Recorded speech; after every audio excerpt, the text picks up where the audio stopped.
Recibamos con un fuerte aplauso a Cayetana Álvarez Toledo y al CEO de República, Rodrigo Arenas, a quienes escucharemos en una interesante conversación sobre mujer, familia y libertad.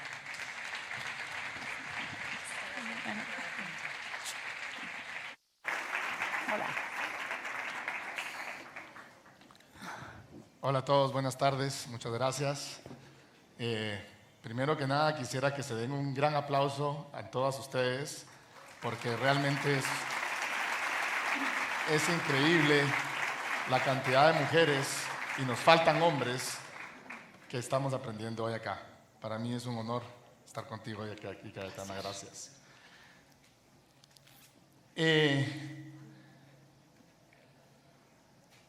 Llevo como 10 años tratando de traer a Cayetana a Guatemala. Exagerado. La admiro muchísimo. La admiro muchísimo y cada año que pasa hay más motivos para admirarla, porque es una auténtica guerrera de la libertad. Pero además de... Ni te muevas, ni te muevas. Pero adicional a... es madre de 2 hijas y bueno, y principalmente pues es mujer. Y por eso fue que cuando conceptualizamos este evento, que nació de una conversación familiar muy interesante de qué era la familia y qué rol jugaba la familia en la sociedad.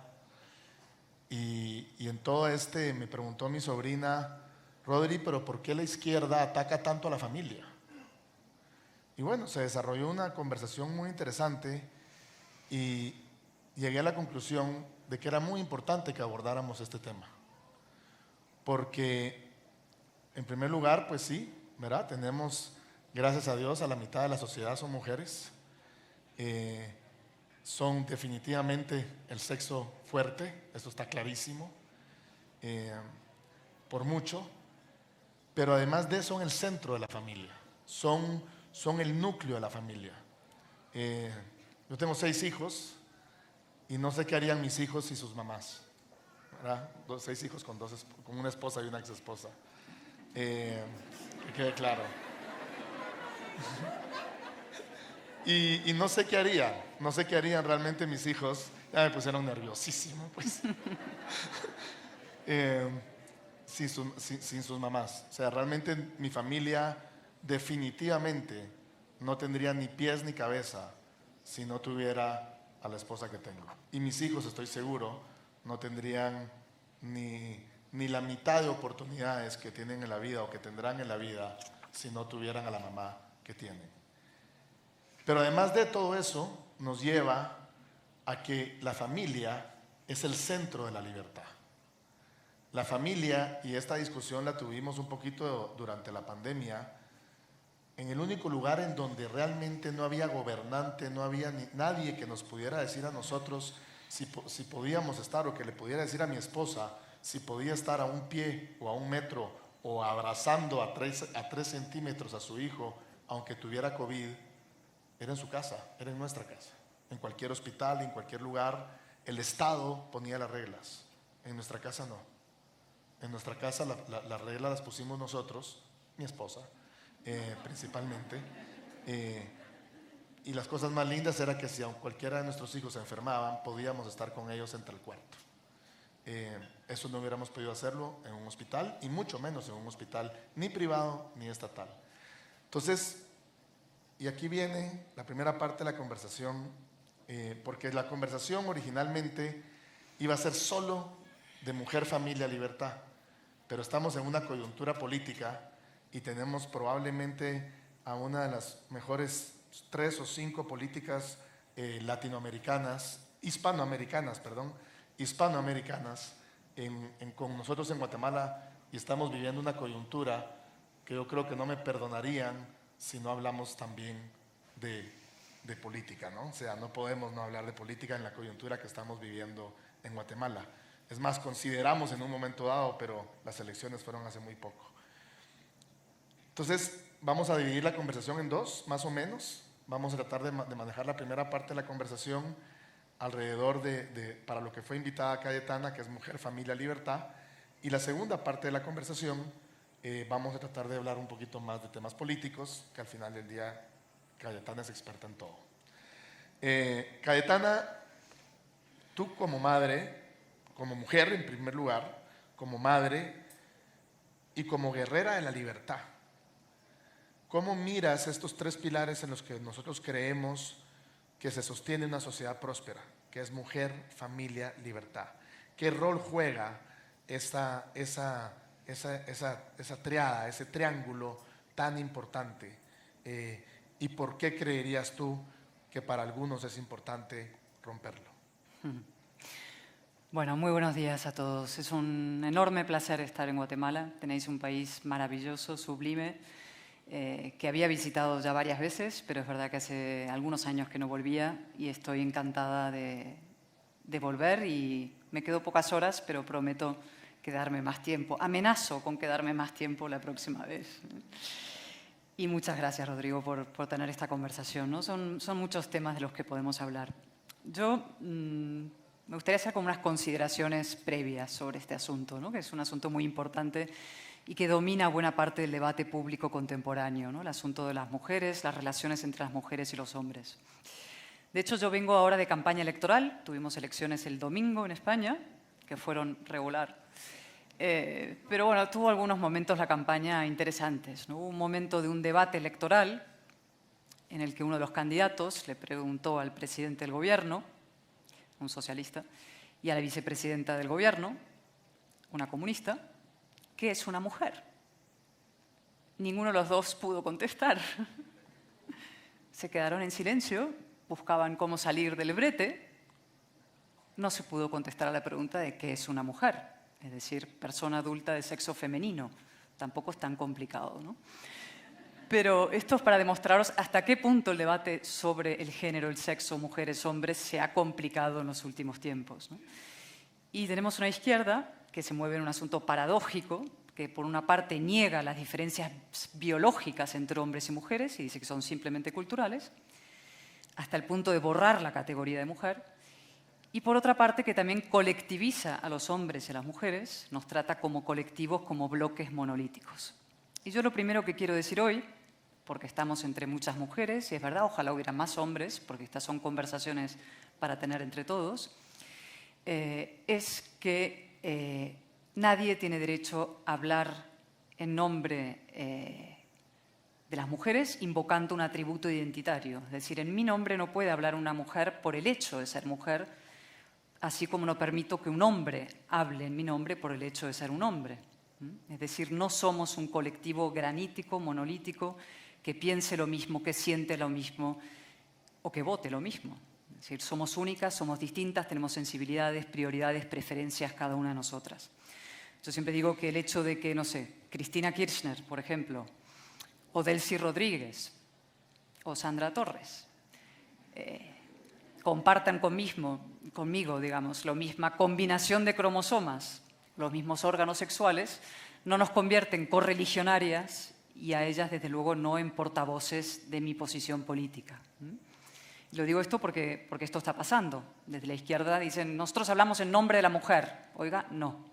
Aquí cada mujer habla en su nombre y tiene sus preferencias y sus opiniones, ¿no? Yo, de hecho, tengo más en común probablemente contigo que con Sandra Torres.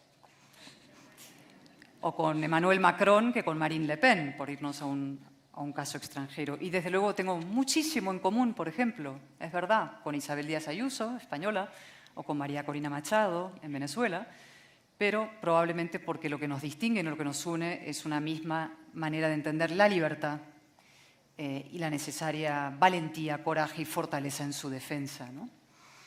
Y probablemente porque las tres nunca hemos utilizado nuestra condición de mujer para hacer política, de lo que hay mucho hoy en día, ¿no? Esa es la primera reflexión. La segunda reflexión que quiero hacer, luego hablaré un poquito de la maternidad también, porque es un gran asunto, el tema del trabajo, la conciliación laboral y familiar, que es el gran asunto y el más difícil que tenemos que encarar las mujeres, ¿no? Pero es el gran problema también hoy en día, y esto se lo explico a mis hijas. Yo también tengo hijas, tú tienes varias, ¿no? Yo tengo dos niñas, se llaman Cayetana y Flavia, tienen 14 y 11 años, y yo, como todos los padres, siempre pienso qué instrumentos, herramientas intelectuales, morales, emocionales les puedo proporcionar para que florezcan felices, ¿no? Para que sean mujeres libres y adultas en un futuro. Y lo que les digo siempre es lo siguiente. Frente al discurso que se propaga hegemónico hoy en día, en Europa, por supuesto, en Estados Unidos y yo creo que en buena parte de América Latina también, yo les digo, la principal amenaza para la mujer no es eso que llaman el patriarcado, no son los hombres, a los que están estigmatizando hasta niveles demenciales, sino es el victimismo. El victimismo es un sentimiento poderoso y políticamente rentable. Y lo sabemos todos, los seres humanos, y lo sabemos los que nos dedicamos a la política. No hay nada más fácil que apelar al victimismo de alguien y buscar un culpable ajeno de las cosas que te pasan en la vida, ¿no? Es decir, antes que asumir tu responsabilidad sobre tu futuro, sobre tu destino, encuentras a un culpable, llámese hombre, patriarcado, capital, lo que fuera, para que explique tus problemas en la vida, ¿no? El problema con el victimismo, que es tan fácil, es que impide ver la realidad de los problemas que tenemos, impide entender los desafíos reales que tenemos las mujeres, y podemos hablar luego, y habéis hablado mucho esta mañana, de cómo emprender, del trabajo, las oportunidades, la igualdad de oportunidades, la educación, la formación, etcétera, la conciliación. Y sobre todo es profundamente paralizante para los seres humanos. Es un líquido amniótico, una sobreprotección en el que te meten, y ahí te quedas en un estado perpetuo de minoría de edad. Es una moderna modalidad de servidumbre. Y el problema es que la izquierda contemporánea es especialmente eficaz apelando, utilizando el victimismo. Lo hizo a lo largo del siglo XX de una manera muy sencilla, con una dicotomía muy sencilla, que era el obrero contra el explotador empresario, y le funcionó hasta un cierto punto. Y cuando el invento se vino abajo, cuando cayó el muro de Berlín, cuando se vio la miseria, la ruina que había detrás del comunismo, se reinventó encontrando otra bandera, pero la misma estrategia, otras dicotomías. Negros, blancos, mujeres, hombres, indígenas, colonos, homosexuales, heterosexuales, gays, trans, etc., ¿no? Y con esas dicotomías ha ido creando, como digo, unos nuevos colectivos de agraviados, de víctimas, basado en hechos históricos reales o casos concretos. Es verdad, las mujeres hemos sufrido siglos de gravísima discriminación, los homosexuales, las personas de color, los indígenas, etc., pero convirtiendo esos hechos históricos o puntuales en categorías en conflicto, erigiéndose ella en portavoz de esas víctimas, trasladándolo al terreno cultural, es decir, a las universidades, a los medios de comunicación, definitivamente a la política, y creando un duelo político. La derecha defiende a los opresores, la izquierda defiende a las víctimas, ¿no? Hasta el punto incluso de abandonar la idea de la igualdad. Y perdonadme que me extienda porque este es en el marco en el que está la conversación. Es decir, hemos visto y estamos asistiendo en los últimos años de una manera muy intensa a una involución identitaria de la izquierda que antaño era universalista, promoviendo formas de discriminación inversa, aceptando y practicando la censura y el alinchamiento de muchas personas, atacando la presunción de inocencia también de muchos hombres, legalizando la segregación, generando en todo caso polarización y enfrentamiento, por ejemplo, entre sexos, ¿no? Y lo peor de todo esto no es solamente eso, la polarización, las injusticias que se pueden cometer. Lo peor para mí, por volver a la idea inicial que intento inculcarle a mis hijas, es el victimismo en el que instalan muchas de nosotras, ¿no? Es decir, impide que la víctima, que lo fue o que lo ha sido o que lo puntualmente en su vida, deje de serlo.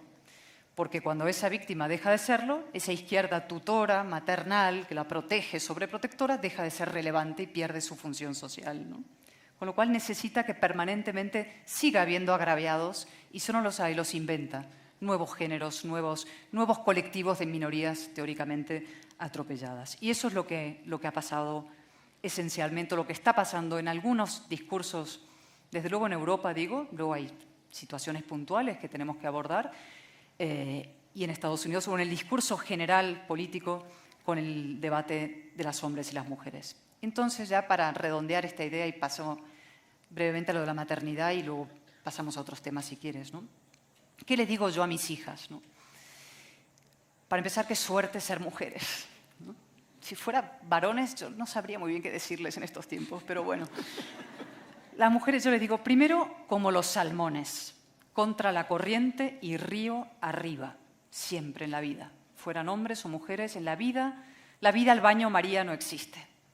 La vida fácil, con la temperatura, la vida al baño María no existe. La vida es complicada, la vida es dura, la vida es ardua y en la vida hay que nadar contra la corriente y estar dispuesto a hacerlo.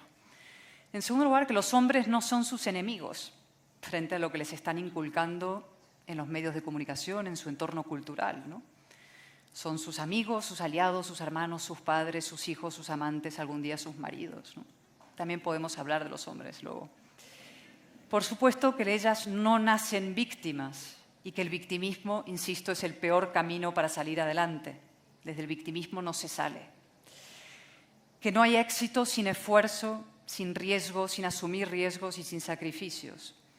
Y que para ser libres y para ser adultas van a tener que asumir su responsabilidad. Y aquí llego al tema de la maternidad. Es verdad que el tema de la maternidad es el gran asunto de la mujer. Nosotras queremos ser todo, queremos triunfar como hombres y ser las mejores madres, ¿no? Y de hecho se produce una contradicción, también favorecido paradójicamente por el feminismo de tercera ola, este feminismo de última generación, que es que el nombre de feminismo promueve códigos de valores y modelos de éxito profundamente masculinos. Y en cambio la idea de la mujer que quiere ser madre se entiende como un poco rancio, antiguo, como decimos en España, ñoña. Es una ñoña, solo quiere ser mamá, ¿no? Y queda mal. En cambio, la mujer feminista es una mujer soltera, poderosa, que gana dinero, que si tiene hijos pues no sabe, en fin, cómo se lo resuelve, pero que tiene sobre todo éxito laboral, ¿no? Y yo hablo ahora personalmente. Yo tengo una poderosísima vocación política, es verdad, ¿eh? Vengo de 2 campañas electorales. Estoy aquí hablando de este asunto cuando mis niñitas están, una llegando a Bilbao, la otra viajando no sé dónde, es decir, yo he sufrido esto. Hacemos malabarismos para intentar conciliar la vida laboral con la vida profesional. Y sufrimos, y hay culpa permanente, vives con la culpa. Pero también entiendo, yo pongo mi política por delante en estos años, que hay otras mujeres que no toman esa decisión y que tienen prioridades distintas y que no hay que demonizarlas por ello. El hecho de que haya tantas mujeres que decidan tomar un tiempo, lo he escuchado esta mañana, tú, aquí, Catalina, que decidió en un momento dado cambiar de vida y ocuparse de sus hijas. Holanda, el país más avanzado en temas de género, es donde las mujeres más aceptan trabajos a tiempo parcial. ¿Por qué? ¿Porque lo impone alguien? No, porque deciden en un momento dado que ellas sí quieren equilibrar su vida familiar y laboral de una forma que los hombres no hacen. Porque sí tenemos diferencias biológicas, de las que también podemos hablar luego. Pero como os decía, en todo caso, yo creo que hay que hacer un reconocimiento a esas mujeres que quieren ser madres y que tienen madres y que lo hacen compatible con trabajos, aunque no sea el número 1. No hay que estigmatizarlas, no hay que demonizarlas. Es injusto y para países como España, del que yo vengo, es incluso estúpido. Nosotros tenemos tasas de natalidad por los suelos, tenemos un problema demográfico gravísimo, tenemos un problema de sostenibilidad de las pensiones, necesitamos niños, es decir, necesitamos también madres y es un servicio público. Así que mensaje a las niñas y mensaje a las mujeres, que no busquen venganza, sino que exijan igualdad con los hombres, que no añoren sobreprotección, sino que exijan formación y las mismas oportunidades, que no busquen atajos, sino que reivindiquen y demuestren su talento, su excelencia, su competencia, sus facultades, que las tienen y todas. Podemos hablar luego de las cuotas, yo soy contraria. Y también una última reflexión, que no renieguen del poder de lo femenino, es decir, de la belleza. Hay una cierta tendencia en los últimos años también a denostar la belleza como si fuera un crimen de la mujer arreglarse, ¿no? Y yo creo que no, es un arma también poderosa de las mujeres, lo femenino. Y cuando se unen una persona, belleza, inteligencia, valentía, libertad, esa persona se vuelve muy, muy poderosa y cuando es el caso de una mujer se vuelve probablemente imbatible. Así que esas son mis primeras reflexiones.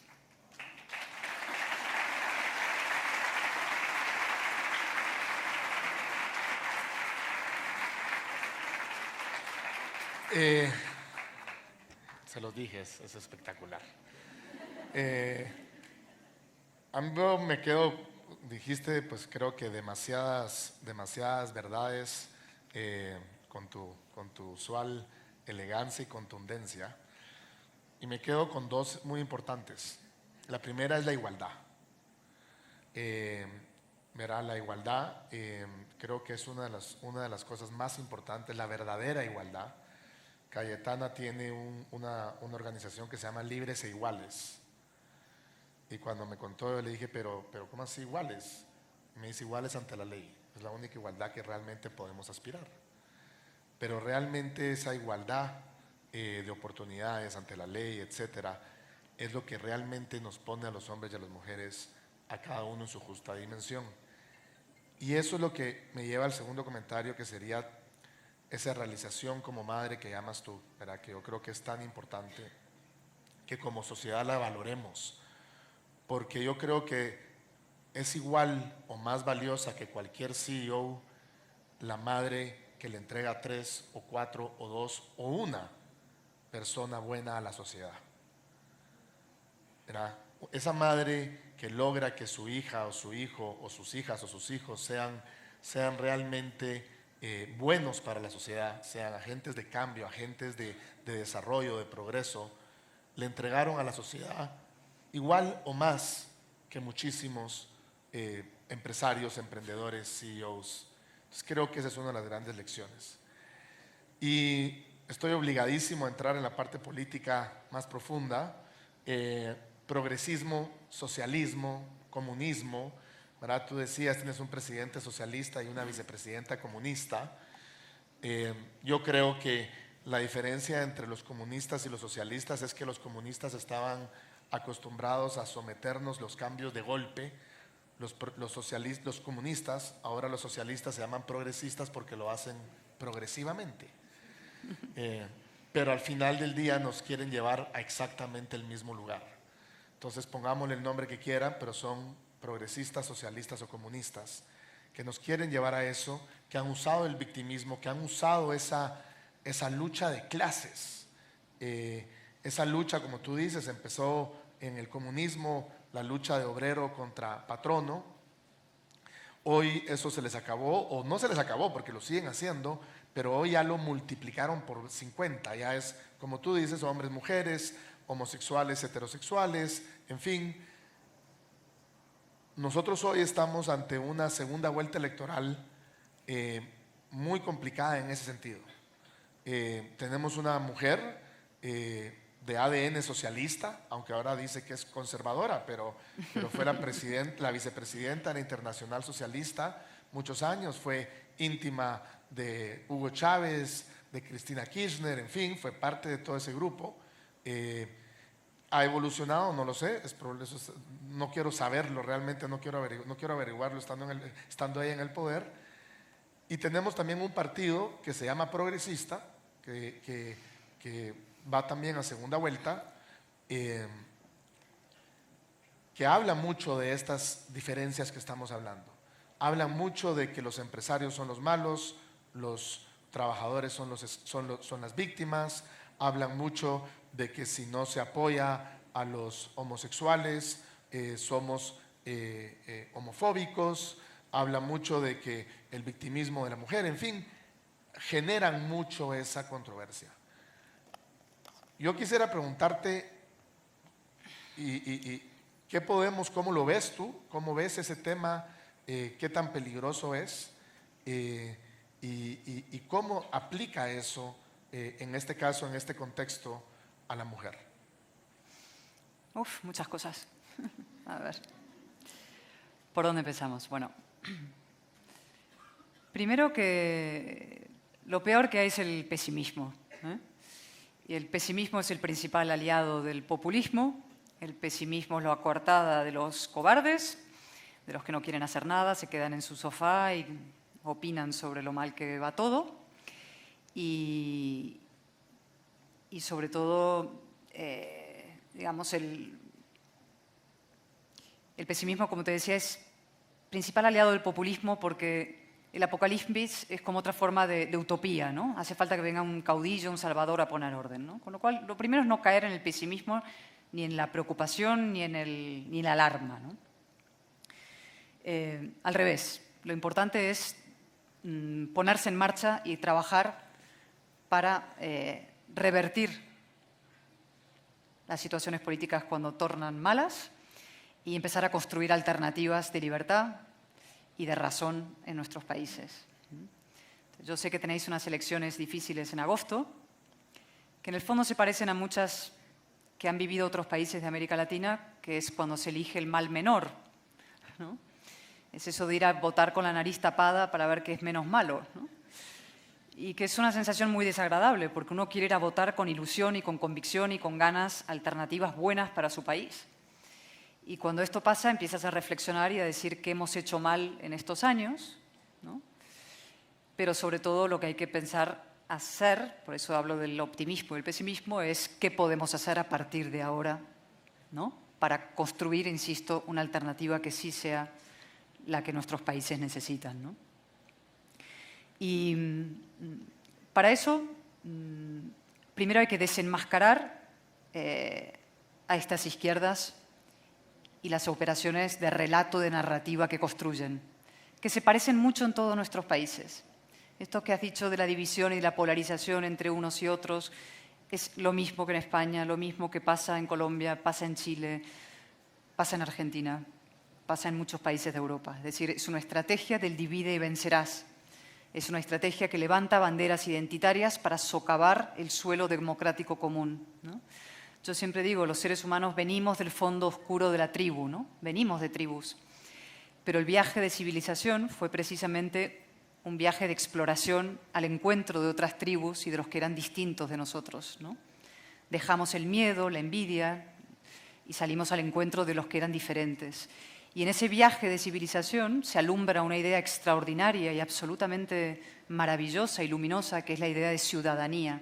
Es decir, que a las personas no se nos juzgue ni por nuestro sexo, ni por nuestro color de piel, ni por nuestra raza, ni por nuestra orientación sexual, sino simplemente por nuestras conductas, por nuestros hechos. Esa idea, que es la que describe la democracia liberal, la democracia moderna, la nación cívica, es la que esta nueva izquierda, a partir de la caída del muro de Berlín y este viaje a involución, está desmontando y está destruyendo, ¿no? Y por eso esta estrategia de divide y vencerás. Lo que pasa es que en el divide y vencerás se acaba socavando el suelo común, lo que nos hace libres e iguales en una nación cívica. Aquí hay gente de distintos orígenes étnicos, ¿no? Pero sois guatemaltecos, todos, ¿no? Hay mujeres, hay hombres, puede haber homosexuales, heterosexuales, gente que habla una lengua u otra, pero sois ciudadanos de Guatemala, sois libres e iguales como ciudadanos de Guatemala, ¿no? Si nosotros empezamos a ver lo que nos distingue y diferencia unos de otros, eso es muy fácil de hacer. Yo puedo ver aquí, hay gente de un color de piel distinta que otra, hay hombres y hay mujeres, hay gente, eso es muy fácil ver lo que nos distingue y sin embargo no hay nada más noble, más decente y más útil que ver lo que podemos tener en común, lo que nos hace comúnmente ciudadanos de una nación moderna, libre, etcétera, ¿no? Por tanto, como punto de partida de reconstrucción de nuestras democracias es rescatar ese concepto de ciudadanía, ¿no? La persona en el medio, el ciudadano, el individuo libre e igual, responsable también, y fortalecerle, empoderarle, educarle, darle formación, darle todo lo que necesita, que evidentemente son muchas cosas y sobre todo en países que tienen problemas fuertes de desigualdad o problemas fuertes económicos y sociales, ¿no? Pero en todo caso, desmontar esa operación, fortalecer una alternativa ideológica a todo eso, dar la batalla cultural que muchas veces no se da por miedo desde el mundo liberal. Cuando cayó el muro de Berlín, el mundo liberal se echó a dormir. Dijo, basta con hacer bien los números, hacer bien las cuentas, que nosotros ya tenemos ganado la partida, ¿no? Y la izquierda se reinventó, y hasta tal punto se reinventó que ha dominado por completo el discurso público y cultural. De forma que hoy tenemos la política contemporánea es como un tablero inclinado, como digo muchas veces, ¿no? El mundo liberal conservador está en la parte baja del tablero y la izquierda está en la parte alta del tablero, con lo cual siempre jugamos en desventaja. A veces llegamos al gobierno, pero nunca llegamos al poder, porque nunca damos la batalla para nivelar el tablero en la retórica, en la narrativa, en el relato, en la explicación, en el fondo ideológico de las cosas. Con lo cual, lo que tenemos que empezar a hacer es trabajar para nivelar nuestros tableros políticos y culturales.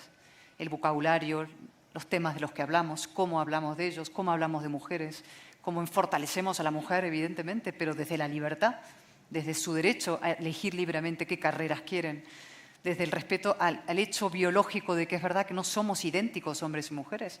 Somos idénticos en derechos, pero no biológicamente idénticos. Y la izquierda ha iniciado una guerra contra la biología. Dice que no hay diferencias biológicas, que esto es todo cultural. Y cuando salen datos que demuestran que hay diferencias entre hombres y mujeres de inclinaciones, propensiones, unas carreras u otras, dicen la ciencia es sexista, machista. No, la ciencia no es machista. La ciencia son datos, son hechos, ¿no? Con lo cual es una batalla ideológica y cultural muy profunda. Y luego viene la otra pata, y con esto ya me callo porque estoy hablando demasiado, No, eso es. que es, No. no es solamente la parte ideológica que la necesitamos, que es el suelo básico, es la organización. Si la razón no tiene representación, ¿a dónde va la razón? Si las buenas ideas no tienen partidos políticos o líderes políticos a los que votar, ¿de qué sirven esas buenas ideas? Entonces, desde la sociedad civil, desde el mundo económico y empresarial, desde los propios partidos, desde la propia política, desde cualquier persona que tenga conciencia de lo común, conciencia cívica, hay que contribuir a articular, formar, crear alternativas políticas que se puedan votar en nuestros países. De nada, no, muchas veces, y ahora me dirijo al mundo económico, aquí vosotros tenéis un mundo, una sociedad económica, una sociedad civil económica muy poderosa y muy fuerte en Guatemala, y eso es muy importante, ¿no? Pero hay que animarle a toda esa gente, a todas esas personas con influencia, las élites en el mejor sentido de la palabra, élites en el sentido de responsabilidad social, que se dé cuenta que la democracia no se cuida a sí misma sola. Es decir, la democracia hay que protegerla y hay que invertir en democracia. Invertir significa invertir tiempo, energía, esfuerzo y dinero. Hay que construir alternativas políticas para que los mejores de la sociedad se dediquen a este oficio. Yo, que me dedico a esto, en fin, y la gente en España, el político es lo peor que hay en la escala de los oficios públicos. Cuando encuestan a los españoles y preguntan del 1 al 10, ponga usted quién, ¿no? Los policías, enfermeros, periodistas, militares, ¿quién es el peor? El político es lo peor, ¿no? De hecho, cuando yo le dije a mi maestro, un gran historiador hispanista, John Eliot, que me iba a dedicar al periodismo, sacudió la cabeza tristemente. Cuando le dije un tiempo después que iba a dedicarme a la política, casi se muere, ¿no? Me dijo, el camino a la decadencia es infinito. Y sin embargo digo que no hay oficio más importante que este. Ninguno. Este oficio que nos parece de chiste, donde hay payasos, pendencieros, peleles, gente que, en fin, lo peor de la sociedad. Bueno, este es el oficio más importante que hay. Las decisiones que toman los políticos son las que más afectan a la vida de la gente. Desde lo más pequeñito, el trazado de una carretera en un pueblo, hasta la vida, la muerte, mandar a la gente a la guerra o reaccionar ante una pandemia. Con lo cual necesitamos que a este oficio se dedique lo mejor de Guatemala. No podéis dejarlo en manos de los peores. Y eso exige hombres y mujeres dispuestas a hacer sacrificios en la conciliación, en sus vidas, en su prestigio, en su reputación, en muchas cosas, para dar un paso al frente y batallar por el bien común. No es fácil, pero os aseguro que merece la pena.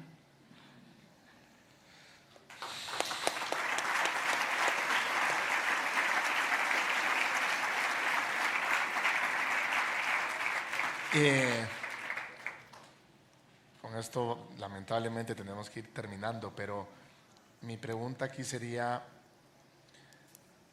tienes aquí líderes empresariales, hombres y mujeres muy influyentes, muy importantes, tienes alrededor de 200 emprendedoras indígenas del interior del país, y tienes pues muchísimas mujeres y hombres de diferentes, pero mucho más mujeres que hombres, lamentablemente. Deberíamos tener más hombres, tenemos que Hay lograr más que por el ahí, próximo he evento visto. hayan más mujeres y mucho más hombres. Muy bien. ¿Cómo construimos? Ya dijiste lo importante que era la política, que era mi siguiente pregunta. Creo que quedó súper claro que la política es fundamental. ¿Cómo construimos como sociedad una alternativa política que proteja los derechos individuales, que proteja a la mujer, que proteja al hombre, que proteja a los niños, que proteja esa libertad individual que tenemos todos los seres humanos para ser dueños del fruto de nuestro trabajo, que proteja nuestra vida y bueno, y todas las demás libertades?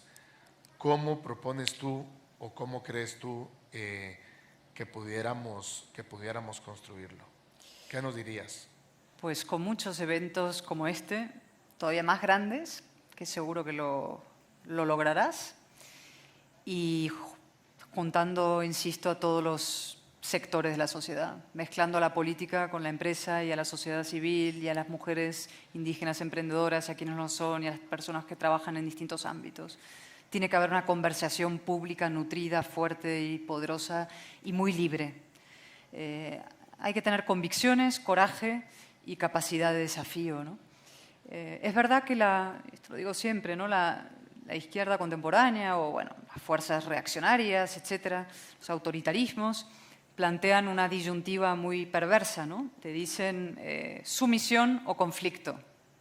Es decir, o te sometes o vas a tener una dosis de conflicto tremenda. Como mínimo te lanzan al paredón de las redes sociales y te llaman machista, lo conozco. fascista, homófobo, indeseable, lo que sea. A veces incluso consiguen echarte del tablero, y yo hablo por experiencia aquí, porque lo he vivido. Y sin embargo, entre la sumisión y el conflicto, es preferible el conflicto. En el conflicto está el disenso, en el disenso está el pluralismo, en el pluralismo está la democracia y en la democracia está la posibilidad de que haya una alternancia de libertad, ¿no? Y por tanto hay que asumir esas dosis desagradables a veces, pero inevitables de conflicto. No hay nada que se pueda conseguir, como digo, al baño María. Esa vida al baño María no existe. O sea que como los salmones, río arriba, con claridad, con convicción, con coraje, y con esa palabra que está muy manoseada y tergiversada, pero que sí tiene su peso y su significado, que es el patriotismo. Es decir, lo hacemos por el bien común, lo hacemos por nuestros países. Y en nuestro caso deberíamos hacerlo también por una idea todavía más poderosa que nos hermana a todos, que es esa idea de Hispanoamérica y de Iberoamérica, que sí existe, ¿no? No es una entelequia histórica y una pura ficción. Yo tengo un acento rioplatense, madre argentina, pero española, diputada ahora por Madrid. Y cuando viajo, hago muchas horas y llegas, no sé, a Tierra del Fuego, a un pueblecito en el sur de Chile, o en México, en Punta, en Baja California, o aquí mismo en Guatemala, o un pueblecito en el altiplano, ¿no? En Bolivia, y hablamos la misma lengua, hablamos el mismo idioma. Eso es profundamente emocionante. Tenemos una koiné, que es una lengua común, una capacidad de comunicarnos y acercarnos, y detrás de esa lengua común también hay no solamente una historia común, sino, estoy segura, un proyecto común, ¿no?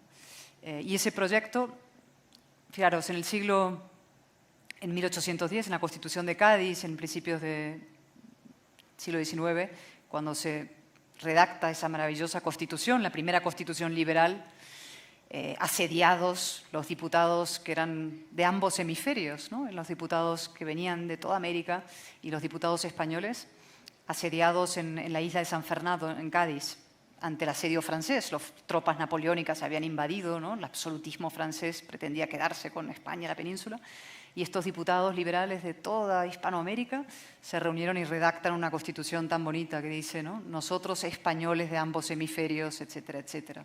Y hablan de la nación cívica, que no es patrimonio de ninguna persona o familia, ¿no? Diciendo, por primera vez la nación se pone en pie, ¿no? La soberanía del pueblo. Pues esa familia de españoles de ambos hemisferios ya no existe, lógicamente, pero sí podemos decir demócratas de ambos hemisferios, ¿no? Personas que defendemos la libertad en ambos hemisferios y que tenemos raíces comunes, una lengua común y una voluntad común de preservar, consolidar y reforzar nuestro modelo de libertad frente a toda forma de reacción, frente a todo autoritarismo. Y desde ese espíritu, desde esa voluntad y desde esa fraternidad que tenemos unos y otros, pues con optimismo y con determinación a luchar. Muchas gracias.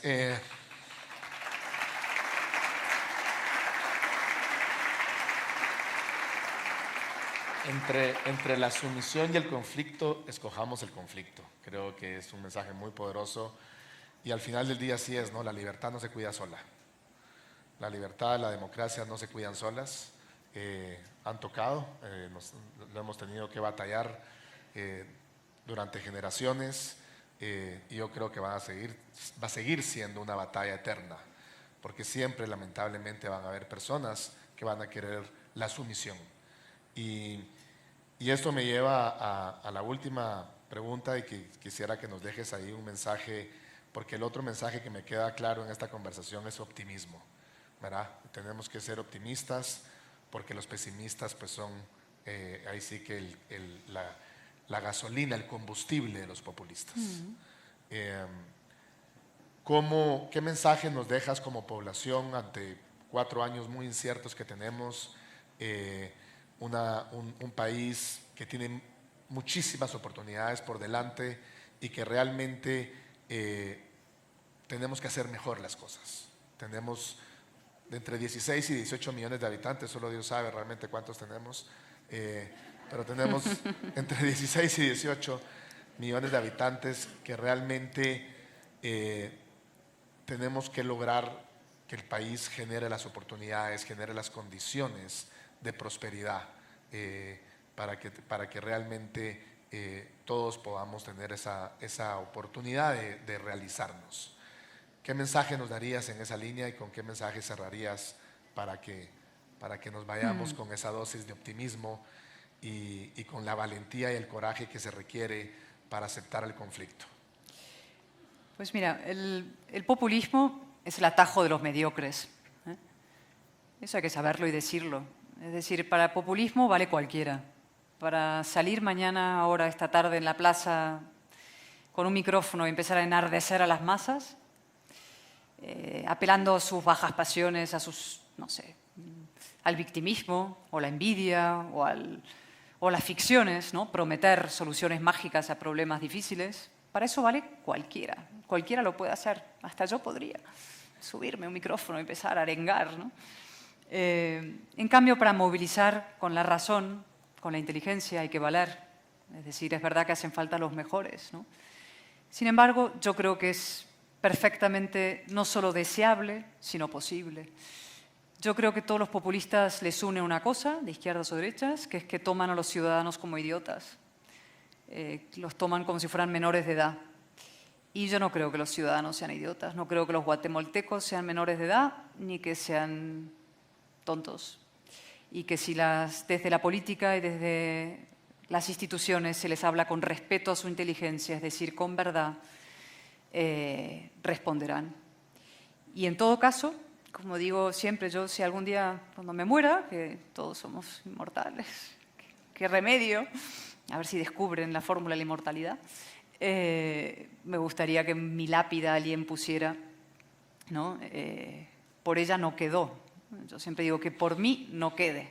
Es decir, cada uno de nosotros creo que tenemos esa obligación, desde lo personal, desde la posición en la que estemos, pequeñita, grande, mediana, levantar esa bandera de que por mí no quede, ¿no? Hacer cada uno de nosotros el esfuerzo máximo por el bien común. Y de eso se trata. Bueno, pues muchísimas gracias. Cayetana escribió un libro que se llama Políticamente Indeseable. Tenemos pocas ediciones, lamentablemente se trajeron desde España, pero tenemos allá afuera que pueden salir a comprarlo, y los que si se acaban podemos mandarles a pedir, pero muy recomendable. porque pues cuenta ahí un poco la historia de su paso, fue de las grandes guerreras en contra del separatismo catalán y fue víctima realmente de su éxito y de su, Víctima y no, de su coraje. no, víctima no. Bueno, No. tienes razón, víctima No. Tienes razón. ¿Quién me quita lo bailado? Sí, no, víctima. Bueno, pues muchas gracias a todos. Gracias, Cayetana, un honor haberte Muchas tenido gracias acá. a ustedes. Y solo te pido una selfie. Mucho ánimo. Una selfie aquí. Cayetana. Solo tomémonos aquí una foto. Una Ay. foto con todos. Vamos a ver, sí.